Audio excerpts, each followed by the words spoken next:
the Curiosity Lab and to help anybody out here, but also I work with specialists who do a lot of very high connected mobile products. So anyone who's around uses a lot of data, I do that as well, and work with just about anybody in this area. My colleague Ward Broom works down at Georgia Tech, down at ATDC, and he handles the robotics. So either of us are happy to answer questions for you. If we're doing a technology startup and you are not a member of ATDC, you really should talk to us and figure out, we can probably help you. I've been working in the sales space for a long time. This is not me bragging on myself, just to give you a little bit of insights of who I am and some of the credibility of what's going to be in the program today. 9.5 years in the military, medically discharged, and then moving into a whole sales career. And I've worked with all of these major corporations over the many years that I've been teaching and coaching, and also doing this entrepreneur sales training work with a lot of the organizations you see on the screen. And Lean Startup is a cycle, it's a process. It goes through learn, build, measure. Which do you think is the starting point? What's the starting point? Learn. Learn is definitely the starting point. And it's customer discovery. Customer discovery is that starting point. Ooh, I don't see any phones up. There's a QR code that popped up and nobody wants to see what that is. Jeez, that might be good stuff, right? Customer discovery is that solution, is that starting point that helps you to actually gain that knowledge about the persona in depth. What is their emotional drivers? It's a process, ongoing, that does not stop after someone buys. It's something that continues through the total life of your business. Customer discovery never ends. Say that. Customer discovery never ends. Customer discovery never ends. Never ever ends. There we go. I feel some passion in the room. I like that. Using Lean Startup, you can build and design that offering, apply that design thinking methodology, focused on their needs and desires and wants, not what you believe is the most unique and beautiful solution, not based on where the industry could and should go. You're building it for them.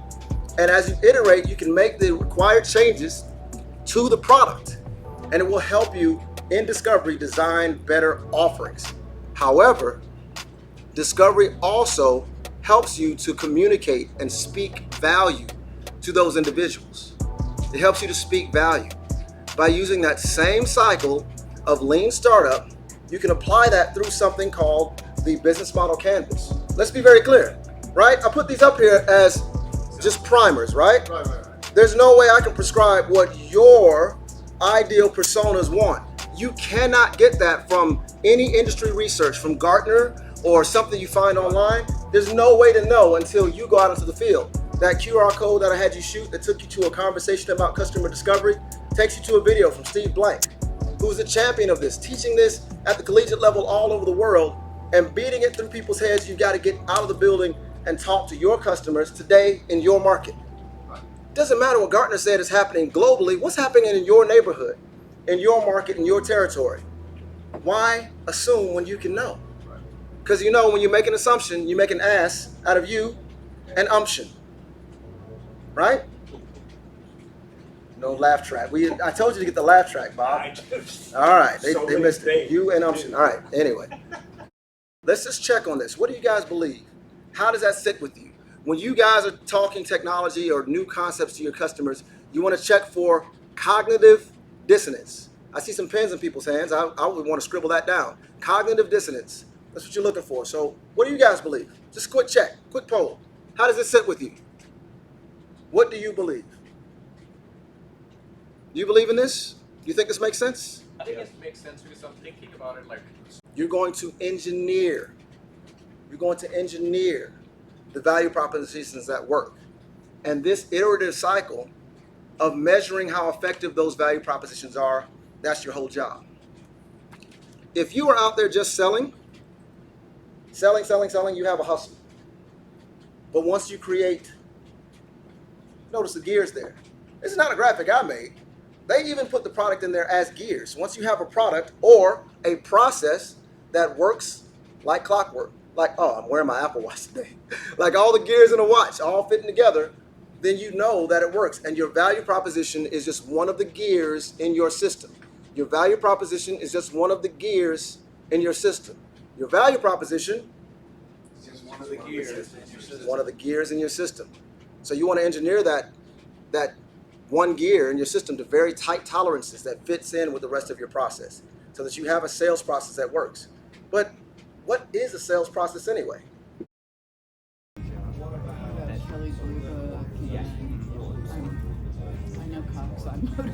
Guys, I know. That was not enough time, not even close to enough time to cover all of that. I'm sure you feel very, very cheated on the amount of time that you had to actually fill that out. But this is all just a primer to help you get to the most important thing of working on this at home for yourselves, okay?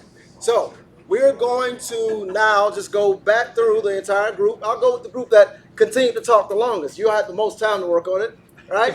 So we'll start with you guys. And let's hear, first of all, tell us who it is, was the individual that you all focused on for your team, and that person's persona. Everything you can tell us about it, right? Ready, set, go.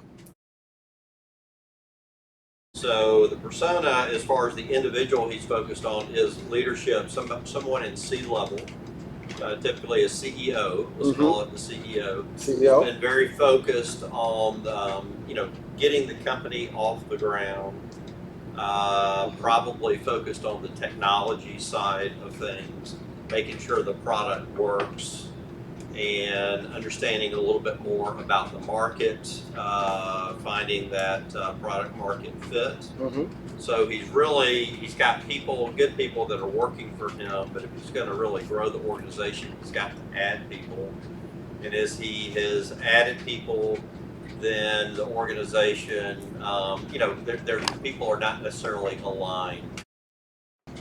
So one of the personas he came up with was a middle tier type government or municipality that maybe has recently formed. They've separated from the county, so now they're managing all of their services, but they want to have some type of drone technology that they could actually utilize these components in order to supply emergency services, police, or others. And so we're looking for a person who is newer to the government and is trying to find simple, fast solutions to larger problems, and that's where we ended. All right, give them a hand. Appreciate it. Nice. And last but not least, this team. Middle-aged man looking to sell some new cars. So he's trying to offer the best trade-in prices around. They'll match or beat any other prices that they have, right? I heard a goal there. So a goal to his end users is to have the best trade-in price, right? Do you personally, through your discovery, do you understand how his price to his customers is calculated? How he's able to determine that? Do you know what it takes for him to make his price lower? I have assumptions. I've never asked. Assumptions. Poor umption. Good. All right.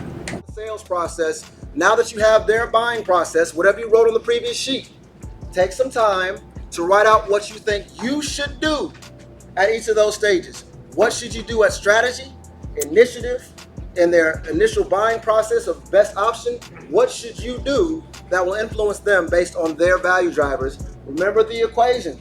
Their steps plus your steps times the value drivers is going to lead to what you want them to believe, know, and do at each step. What do you want them to believe, know, and do at each step of your sales process? I know it's a lot. I know, baby. I know. It is a lot. It is a lot of information. But this is a primer to get you started. To begin, again, the homework is to learn this through action after class. Now you can do the homework to build your own sales processes. And I'm going to give you guys this challenge, this credo, this charge, all right? I want you guys, step one, to define your ideal personas, your top 3, and you're going to conduct customer discovery. Get out, talk to them, engage with them, find out answers to those questions, write on paper everything you think you know. Go out and have those conversations and use those to look at your offerings, make tweaks, redesign, ask questions, take what you've done in discovery and ask yourself, does that solve their most critical needs? And from that, start to think of the value propositions. What are you going to say to Steve, to Julia, what was her name? Claire, to Claire. What are you going to say to Bocephus? That was yours, right? I remember that was the name, right? And come up with the value propositions. How are you going to talk about it? What are you going to say to communicate value to that person? And from there, map their buying process with your firsthand data. No assumptions. Write it down. Document it so that you can see it. And map out what you're going to do, your sales processes based on that 5-ring framework to produce the desired outcomes they want, right? That is the challenge to you, for you guys to go and do those steps. And the one question I have for you all, show of hands, who's committed? Who says they're going to do it? Hell yeah. Yes? You're going to do it? Everybody? For sure? Guaranteed? Awesome. I appreciate it.